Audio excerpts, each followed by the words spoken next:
People keep saying the same two things about the Preddy shooting here in Minneapolis. They say, you have the right to observe and film. They say, you have the right to carry a gun if you have a permit. Now, of course, both of those statements are true, but both of them are completely misleading when ripped out of context. Because what both of those statements do is substitute slogans for circumstances. And circumstances are everything.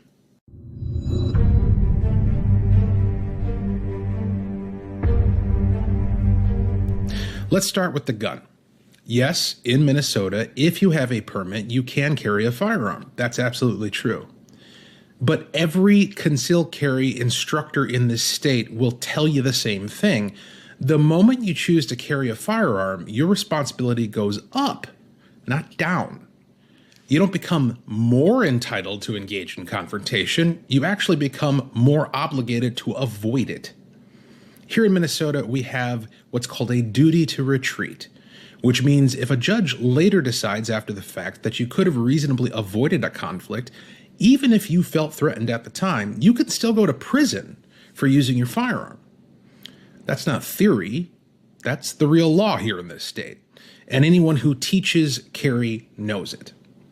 So the idea that a carry permit somehow entitles someone to walk into an active area of federal law enforcement, get into a physical confrontation with armed agents, and then claim, well, I had the right to be there.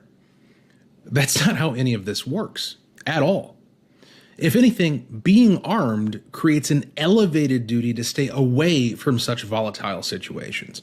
Because now, by doing that, you're introducing lethal force into the environment, you're increasing the perceived threat to officers, and you're dramatically narrowing their reaction window. Now, that's not politics, that's physics. Now let's talk about the filming aspect. Yes, of course, you have a First Amendment right to record police, that's true, but that right has limits. Even professional journalists can't just walk into an operational zone and demand whatever angle they want. They're required to follow lawful orders. They're required to not interfere with the operation. They're required to respect safety perimeters. Because filming and documenting does not override lawful operational control. You don't get to insert yourself into the middle of an arrest and say, I'm the press, I'm a citizen journalist, I'm observing. Because that's not observation, that's interference. And here's the problem with how this is being discussed right now in the public. People are using abstract rights language to excuse concrete behavior. They're saying things like, well, he had the right to carry. He had the right to film. Without asking, were his actions those of someone trying to avoid conflict? Or were his actions those of someone inserting himself into conflict? And those are very different things. Carrying a gun does not give you license to approach law enforcement and interfere with their duties. Filming does not give you license to defy lawful orders.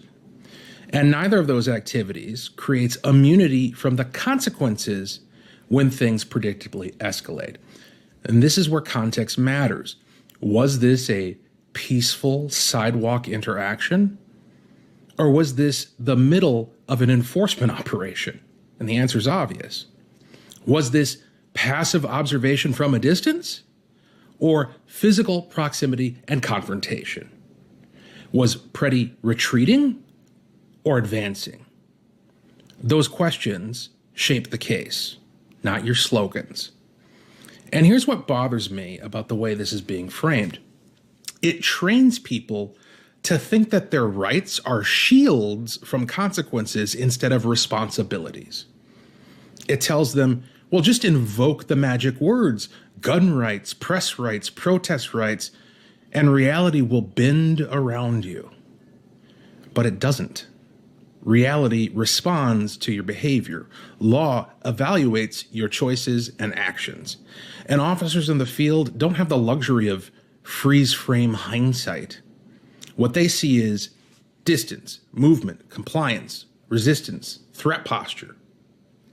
And you have 100% control over all of those factors. You